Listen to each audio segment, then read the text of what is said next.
আমি যে ছোট্ট সূরাটা তেলাওয়াত করেছি, প্রথমে আমরা জানার চেষ্টা করব সূরাটা কেন নাযিল করা হয়েছে। দ্বিতীয়তে আমরা সংক্ষিপ্তভাবে সূরার কিছু তাফসীর আলোচনা শুনব। তৃতীয়ত এই সূরা থেকে আমাদেরকে কি আদেশ এবং নিষেধ করা হয়েছে এটা জানার চেষ্টা করব। প্রথমে আসুন আমরা জানার চেষ্টা করি যে সূরাটাকে আল্লাহ কেন নাযিল করেছেন। মুফাসসিরিনে কেরামগণ তাফসীরের কিতাবের মধ্যে উল্লেখ করছেন, আল্লাহর নবী নবুয়ত পাওয়ার পরে ওহী নাযিল হয়েছে নবীর উপরে। এই ওহী নাযিলের ধারাবাহিকতা মাঝে মাঝে কখনো কখনো কিছু বিলম্বিত হইত, বেশ কিছুদিন ওহী নাযিল হইত না।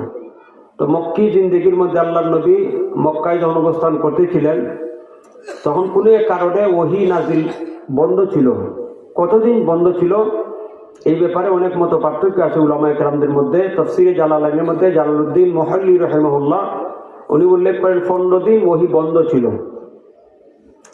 15 দিন ওহী নাযিল না হওয়ার কারণে মক্কার মুশরিকরা আল্লাহর নবীকে নিয়ে টিটকারি মস্কারি উপহাস করা শুরু করছে। এমনকি আল্লাহর নবীর আপনজন, খুব কাছের মানুষ, আত্মীয়তার সম্পর্ক, আবু লাহাবের স্ত্রী উম্মে জামিল, সেও আল্লাহর নবীকে নিয়ে মস্কারা করে বলে যে মুহাম্মদের কাছে যে শয়তান আসতো, এই শয়তান মুহাম্মদকে ছেড়ে দিয়েছে।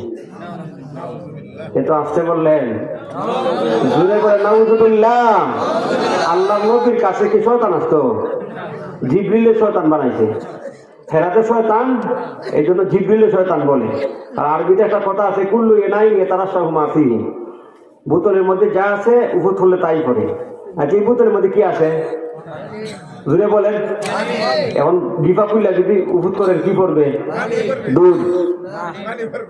তো এরা তো শয়তান, ওই শয়তান নাকি আল্লাহ নবীর কাছে আসতো। আর উম্মে জামিল তো চিনি নেই, আবু লাহাবের স্ত্রী।